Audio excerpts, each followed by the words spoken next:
اس کے بعد جو ذبح کی شرائط بیان کی جاتی ہیں وہ تھوڑا سا تفصیلی بیان کر دیں تاکہ مومنین ان کو بھی ملحوظ رکھیں کہ بہت زیادہ غلطیاں پائی جاتی ہیں۔ جی جی، ذبح کی جو شرائط ہیں، یہ اگر ہم ٹوٹل طور پہ شرائط گنے تو 8 شرائط ہیں۔ یعنی عام طور پہ جب ہم درس میں بیان کرتے ہیں 8 شرائط، تو وہ کہتے ہیں بھی 8 شرائط ہم کیسے یاد کریں گے، یہ تو بہت مشکل ہے، لیکن یہ بڑی ہی فطری اور بڑی ترتیب سے کیا 8 شرائط چلتی ہیں۔ یعنی وہ جس طریقے سے جانور کو لے کر آتے ہیں، پھر آپ ترتیب سے چل رہے ہیں، تو اس طرح سے یہ 8 شرائط ہیں۔ تو مومن کرام یہ 8 شرائط سن لیں، پھر اس کے بعد ہر ایک شرط کی پر ہم کیا تفصیلی طور پہ ڈسکس کریں گے۔ پہلی شرط جو لگائی جاتی ہے کہ جو ذبح کرنے والا انسان ہے اسے مسلمان ہونا کیا ہے ضروری ہے۔ اگر جو غیر مسلم ذبح کرے گا، چاہے وہ اللہ کا نام بھی لے لے، اگر وہ خود مسلمان نہیں ہے، کرسچن ہے، اہل کتاب ہے، کوئی بھی ہے یا ہندو ہے، اگر وہ ذبح کرتا ہے اور اللہ کا نام بھی لے لے تو پھر بھی وہ جانور حلال نہیں ہوتا۔ ذبح کرنے والی کی پہلی شرط کیا ہے کہ مسلمان ہونا چاہیے، اس کا مومن ہونا یعنی شیعہ اثنا عشری ہونا ضروری نہیں ہے، اگر وہ مسلمان ہے تو یہی بات کافی ہے۔ لیکن جو ناسبی ہے، جو اہل بیت علیہ السلام کے خلاف جو ہے بغض کا اظہار کرتا ہے، ان کو برا بھلا کہتا ہے، تو وہ چونکہ کافر ہے ہمارے ہاں، تو ناسبی کی جو قربانی ہے وہ درست نہیں ہے، یعنی وہ حلال نہیں ہوگی۔ مسلمان ہونا کیا ہے یہ ضروری ہے، یہ ٹھیک ہوتی پہلی شرط ہوتی ہے۔ اس شرط کی اگر ہم تھوڑی سی تفصیل میں جائیں کہ اس میں کسی فقیر نے یہ نہیں لکھا کہ بالغ ہونا بھی کیا ضروری ہے، یعنی جو بندہ ذبح کر رہا ہے اس کے اندر بلوغت شرط نہیں ہے کہ وہ 15 سال کا 14 سال کا لڑکا ہو، بلوغت بھی شرط نہیں ہے، بلکہ شرط کیا ہے کہ وہ سمجھدار ہو اور تمام شرائط کے مطابق ذبح کر سکتا ہو، تو اگرچہ وہ غیر بالغ ہے اس کی کیا قربانی ہو جائے گی۔ یہ نجف اشرف میں ہم نے دیکھا ہے کچھ دکانوں پہ جو چکن کی اور مرغیوں کی دکانیں ہوتی ہیں، وہاں پہ تقریباً 15 سال سے چھوٹے لڑکے 8-10 سال کے لڑکے کھڑے ہوتے ہیں، کام کر رہے ہوتے ہیں، اور وہ لوگ کیا کرتے ہیں ذبح کرتے ہیں۔ تو ایک دفعہ جو ہے میں گیا تو وہ اس کا باپ موجود نہیں تھا دکان پہ، وہ لڑکا موجود تھا، تقریباً اس کی عمر ہوگی شاید 8 سال ہوگی۔ تو وہ مجھے کہتا ہے کہ بھئی میں بالغ ہوں، اس لیے آپ مجھ سے خریدیں، میں ذبح کر سکتا ہوں۔ تو اس میں نے کہ بالغ کی شرط نہیں ہے ہماری فقہ میں، اگر آپ بالغ نہ بھی ہیں ٹھیک ہے، آپ بالغ نہیں ہیں یقیناً نہیں ہے، ویسے جھوٹ بولنے کی کیا ضرورت ہے، اگر آپ بالغ نہیں بھی ہیں تو پھر بھی آپ ذبح کریں گے تو آپ کا ذبح ٹھیک ہے، کیونکہ ذابح جو ذبح کرنے والا ہے اس کی بلوغت شرط نہیں ہوتی کہ وہ بالغ ہوگا تب بھی اس کا کیا ذبح شدہ حلال ہوگا۔ میں نے کہ بے شک آپ بالغ نہیں ہیں، لیکن اگر آپ صحیح طریقے سے ذبح کرتے ہیں، میرے سامنے ذبح کریں، اس نے صحیح طریقے سے ذبح کیا، تمام جو شرعی شرائط ہیں اس کے مطابق ذبح کیا، تو اگر وہ شرعی شرائط کے مطابق ذبح کر رہے ہیں تو اس کا ذبیحہ آپ کھا سکتے ہیں، اس میں کیا کوئی ایشو نہیں ہے۔ اور اسی طریقے سے فقط مسلمان ہونا شرط ہے، اور مرد ہونا بھی شرط نہیں ہے یہاں پہ، یعنی جو خواتین ہیں، جو خاتون ہے، اگر وہ ذبح کرتی ہے تو اس کا بھی کیا ہے ذبیحہ آپ کھا سکتے ہیں۔ یعنی خاتون کا جانور کو ذبح کرنا یہ اس میں کوئی مشکل نہیں ہے، خاتون اگر تمام شرائط کے مطابق اپنے جانور کو ذبح کرتی ہے تو وہ کیا ہے درست ہے، اور اسے کھایا جا سکتا ہے۔ اور خصوصاً جو قربانی کا جانور ہے، قربانی کے جانور کے اندر تو یہ مستحب قرار دیا گیا ہے کہ انسان جو اپنا قربانی کا جانور ہے اسے خود اپنے ہاتھوں سے کیا کرے ذبح کرے۔ حضرت رسول خدا صلی اللہ علیہ وآلہ وسلم جو ہے وہ حج اور میلاد کے موقع پہ جب انہوں نے قربانی کی تھی، 100 اونٹ جو ہے وہ انہوں نے 100 اونٹ جو ہے انہوں نے اپنے ہاتھ سے جو ہے وہ نہر کیے تھے، جس میں سے میرے خیال میں 40 یا 60 اونٹ جو تھے وہ مولا علی علیہ السلام کے حصے کی بھی حضرت رسول خدا نے نہر کیے تھے، اور مولا اس سے بڑے فخر سے بیان فرماتے تھے کہ میں وہ ہوں کہ جس کی ہدیہ جس کی قربانی کو اللہ کے رسول نے اپنے ہاتھوں سے کیا کیا ذبح فرمایا۔ تو یہ جو ہے وہ اچھی شرط ہے کہ انسان کی جتنی قربانی ہے انسان خود اس کو اپنے ہاتھ سے ذبح کرے، تو یہ ایک اچھی چیز ہے۔ تو اب چاہے خاتون ہے تو وہ بھی ایسا کر سکتی ہے۔ اس کے علاوہ جو ہے وہ جو ذبح کرنے والا ہے، کیا وہ وضو کی حالت میں ہو، حیض نفاس سے وہ پاک ہو، یا اسی طریقے سے وہ کیا ہے فاسق انسان نہ ہو، شرابی انسان نہ ہو، یہ شرائط ضروری نہیں ہے۔ ایک فاسق انسان ہے، یا ایون جو ہے وہ ولد الزنا آپ لے لیں، ولد الزنا اگر کوئی ہے فرض کریں تو وہ بھی کیا ذبح کر سکتا ہے، اس میں کیا کوئی مشکل نہیں ہے۔ یہ جو ہے پہلی شرط ہے۔ دوسری شرط کی طرف ہم چلتے ہیں۔ دوسری شرط جو اہم ہے کہ جو ذبح کریں گے وہ لوہے کی چھری کے ساتھ ہو، ٹھیک ہے، یہ بڑی شرط اہم ہے، اور یہ ہر اس بندے کے لیے ہے کہ جس کے پاس لوہے کی چھری کا ملنا ممکن ہو۔ جسے لوہے کی چھری کا ملنا ممکن ہے وہ کسی اور چھری سے کیا ذبح نہیں کر سکتا۔ اور میں مومن کرام آپ کی خدمت میں عرض کروں کہ اس بارے میں مکمل روایات ہیں ہمارے پاس کہ حدید کی جو ہے وہ اہل بیت علیہ السلام میں شرط لگائی ہے۔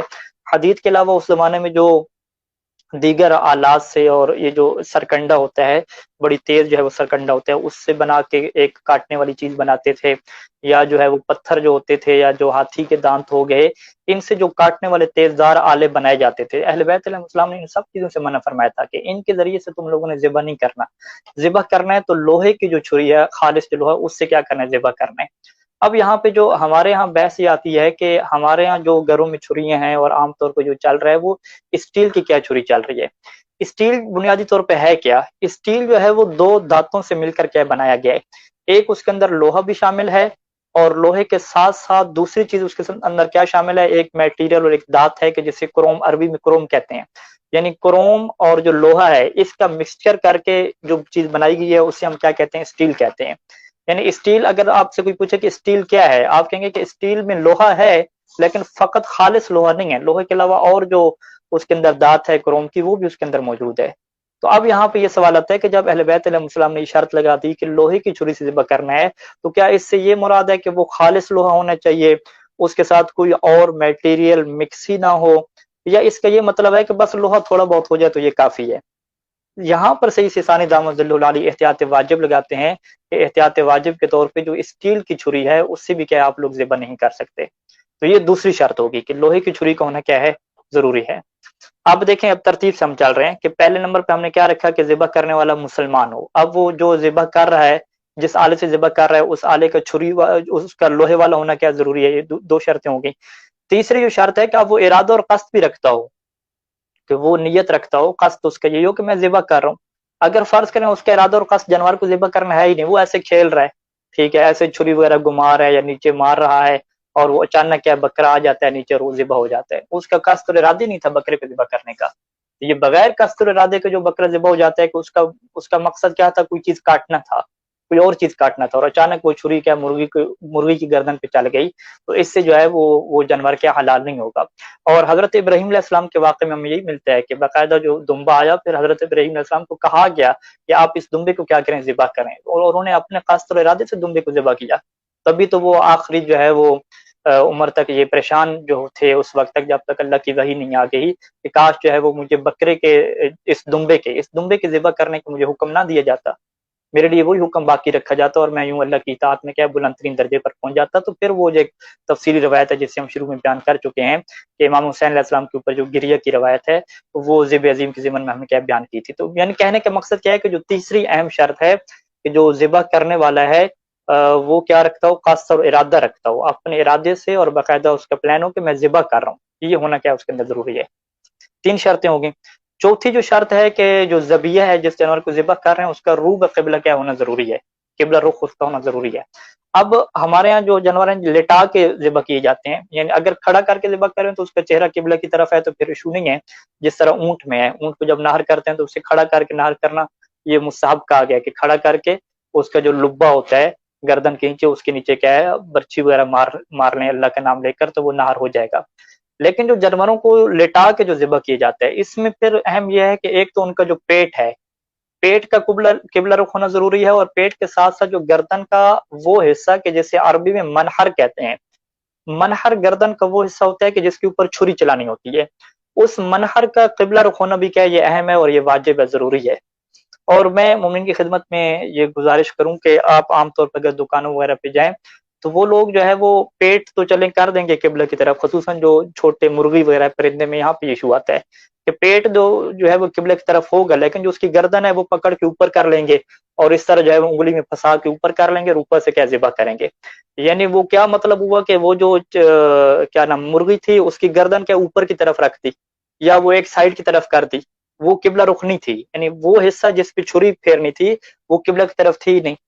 जब बड़े जानवरों में क्या इशू आता है कि उसका जो सर है वो घुमा के ऊपर कर लेते हैं, घुमा के ऊपर कर लेते हैं, कसाई के सामने आ जाता है, वो सामने से ऊपर से छुरी फेरता है, उसके लिए आसान होता है। क्योंकि अगर वो मनहर के ऊपर छुरी फेरेगा कि वो हिस्सा जो है काबा की तरफ है उसके ऊपर छुरी फेरेगा तो वो नीचे जमीन से टकरा जाएगी। इसी वजह से जो मुतदय्यन और क्या नाम है दीन की शरूत की रियायत करने वाले कसाई हैं वो आमतौर पे क्या करते हैं कि नीचे गड़क खोदते हैं, गड़क खोद के जानवर को लेटाते हैं, उसकी गर्दन उसके ऊपर आती है कि फिर जब वो छुरी चलाते हैं उस मनहर के ऊपर तो वो छुरी नीचे क्या है आधा हिस्सा गड़े के नीचे जाता है और आधा ऊपर आता है। या जो ईंट होती है, ईंट क्या उसकी गर्दन पीछे रख देते हैं ताकि एक स्पेस और एक फासला बन जाए जमीन से उसकी गर्दन का, ताकि छुरी जब यूं करके चलाइए तो आसान होगा। तो ये जो है वो असल एहतियात है कि जिसमें आप जो गर्दन का अगला हिस्सा है जिसके ऊपर छुरी फेर रहे हैं वो काबा की तरफ आप रख रहे हैं।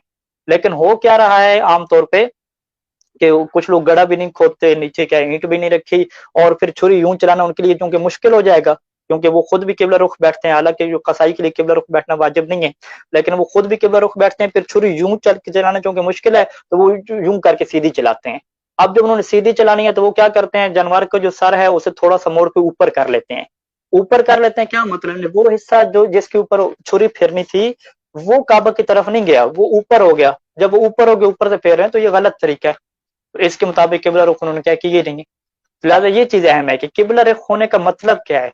किबला रुख होने का ये मतलब है कि जानवर की गर्दन का वो हिस्सा कि जिस पे छुरी चलानी है वो हिस्सा काबा की तरफ हो। जब काबा की तरफ है तो आप यूं करके छुरी चलाएंगे, ना कि आप क्या सीधा रख के छुरी चलाएंगे। और गर्दन के साथ साथ ये भी देखना है कि उसका पेट क्या घूम ना जाए, कि काबा फकत गर्दन काबा की तरफ की और उसका पेट जो है वो घूम गया, वो काबा से और दाएं तरफ चला गया। इस तरह नहीं है, पेट और जो गर्दन है ये दोनों एक ही टाइम पे जो है वो काबा की तरफ क्या होने चाहिए। तो ये वो 4 शर्तें होंगी। और 4 के अलावा जो 5वीं शर्त आती है हमारे पास कि जब आप ज़िबह करें तो फिर अल्लाह का नाम लेना क्या जरूरी है। अब यहाँ पे कुछ फुकहा के मुताबिक पूरा जुमला होना चाहिए अल्लाह अकबर या बिस्मिल्लाह, लेकिन सही सिसानी फरमाते हैं कि फकत अल्लाह का नाम, फकत लफ्ज़ अल्लाह भी बोल दे तो ये भी क्या काफी है। और इसके बाद जो छठे नंबर पे आती है कि जो अहम चीज है कि जो जानवर की जो 4 रगें हैं, 4 चीजें हैं जिससे जो है वो क्या कहते हैं, एक जो सांस की नाली है, एक खुराक की नाली है, और 2 उसके पास क्या है, एक बड़ी मोटी रगें हैं। उनका कटना क्या जरूरी है। और इनके कटने के जरूरी होने के मतलब यह है कि अगर कोई 4 रगों को पूरा नहीं काटता, 2-3 को काटता है, या एक रग को पूरा नहीं काटा, आधा काट के छोड़ दिया, पूरा काटे नहीं है, फकत उसके दरमियान क्या है शक किया, तो ये क्या काफी नहीं है, वो उसको हलाल नहीं समझा जाएगा। 4 रगों का मुकम्मल कटना क्या जरूरी है। अब यहाँ पे एक और चीज फिक्र के अंदर एक अहम मसला आता है कि जब आप 4 रगें काटने जा रहे हैं तो ये 4 रगें कब कटेंगी। तो यहाँ पे मिनहाज सालिहीन में सैयद सिस्तानी ने और दीगर फुकहा ने इस बात को लिखा कि आम तौर पे जो माहिरीन का ये समझना है कि ये जो गर्दन के ऊपर एक गिरा होती है, जैसे अरबी में जौजा कहते हैं, एक गिरा कहेंगे या आप क्या जो भी उसका नाम देते हैं, उभरी हुई जगह होती है, यानी एक जानवर है तो उभरी हुई एक गिल्टी है उसकी, गिरा है। इस गिरा के ऊपर माहिरीन का ये कहना है कि इस गिरा के ऊपर आके वो जो खुराक की नाली है या सांस की नाली है, जो उसकी 2 जो रगें हैं साइड वाली, वो एंड हो जाता है, उसका खत्म हो जाती है। इसके बाद वो फैल जाती है चीज, वो रग नहीं होती, वो कोई और चीज होती है। तो वो जो रगों का इख्तिताम हो रहा है वो उस गिरा के ऊपर हो रहा है, यानी गिरा के ऊपर क्या हो रहा है, एंड हो रहा है। अब अगर कोई उस गिरा को काटेगा या गिरा के ऊपर से काटेगा तो इससे वाजे हो जाएगा कि 4 रगें पूरी नहीं कटी। जब 4 रगें पूरी नहीं कटी बल्कि रगें तो वहां पे खत्म हो गई थी, ऊपर से आपने छुरी फेर दी, लिहाजा वो जानवर क्या हलाल नहीं होगा। जानवर हलाल कब होगा कि जब उस गिरा के नीचे से क्या चलाएंगे, छुरी चलाएंगे। नीचे से छुरी चलाने का ये मतलब है कि अभी तक वो रगें जारी थी और आपने उन रगों को क्या काटा है। तो लिहाजा इसी वजह से आमतौर पे जो है हम जब देखते हैं तो मोमिन जो सर जो है वो ज़िबा करके रखे होते हैं, अब वो जो जानवर का सर कटा हुआ है, अगर आप उसके नीचे देखें, उसकी गर्दन पे देखें, अगर वो गिरा उस सर के साथ मौजूद है तो उसकी 4 रगें कटी हैं। और अगर वो गिरा उसके साथ मौजूद नहीं है तो इसका मतलब है गिरा किधर रहेगी, जिस्म के साथ रहेगी। जब जिस्म के साथ रहेगी तो अब वो जानवर हलाल नहीं है, क्योंकि आम तौर पे तमाम माहिरीन का यही समझना है, इल्ला कि कोई जानवर ऐसा हो जिसकी खिलकत ऐसी हो कि बहुत लंबी गर्दन वाला है, फर्ज करें उसकी गिरा के ऊपर भी क्या है बाकायदा वो चारों की चारों कंप्लीट तौर पे जा रही हैं और वो कट रही हैं, तो ऐसा बाज़ हो सकता है। लेकिन आम तौर पे जानवरों में क्या ऐसा नहीं होता, जो हमने किताबों में पढ़ा है, बाकी लोग अपनी तहकीक के मुताबिक क्या चलें। तो आम तौर पे अगर आप ये चाहते हैं कि हैवान आपका सही तरीके से ज़िबा हो तो जरूरी है कि आप कसाई को ये ताकीद करें कि गिरह के नीचे से क्या छुरी फेरनी है। अब होता क्या है इसमें आम तौर पे कि वो ये कहते हैं कि जी अगर जो है वो गर्दन हम जो है वो बिल्कुल ऊपर से नहीं काटेंगे तो कुछ हिस्सा जो है वो उसका रह जाएगा गर्दन के साथ, तो वो जो एक गर्दन का गोश्त है वो सर के साथ चला जाएगा, तो इस तरह वो हमारी बचत नहीं होगी या कुछ और सिस्टम हो जाएगा। तो इस चक्कर में कि कहीं गोश्त गर्दन का जो है वो सर के साथ ही ना चला जाए, फकत खालिस सर जाना चाहिए, तो बिल्कुल करीब करीब से काटते हैं सर के। तो इसका नुकसान क्या होता है कि वो जो गिरा है, वो जो जिसे अरबी में जोजा कहते हैं, उसके ऊपर से छुरी फेर रहे हैं। जब उसके ऊपर से छुरी फेर रहे हैं तो ये तो फिर हम क्या कहेंगे कि 4 रगें पूरी काट ही नहीं रहे, जहां पे रगों का एंड हो रहा था उसके ऊपर से छुरी फेर रही है, تو اس طرح سے وہ چیز کیا حلال نہیں ہوگی. اور یہ آپ آسانی سے کیا تشخیص کر سکتے ہیں کہ کوئی بھی جانور کا سر ہو, اس کو آپ دیکھیں کہ وہ جو گرہ ہے کیا اس کے بدن کے ساتھ رہ گئی ہے یا سر کے ساتھ ہے. اگر وہ بدن کے ساتھ رہ گئی ہے یا آدھی بھی بدن کے ساتھ رہ گئی ہے تو پھر یہ درست نہیں ہے, وہ حلال نہیں ہوا.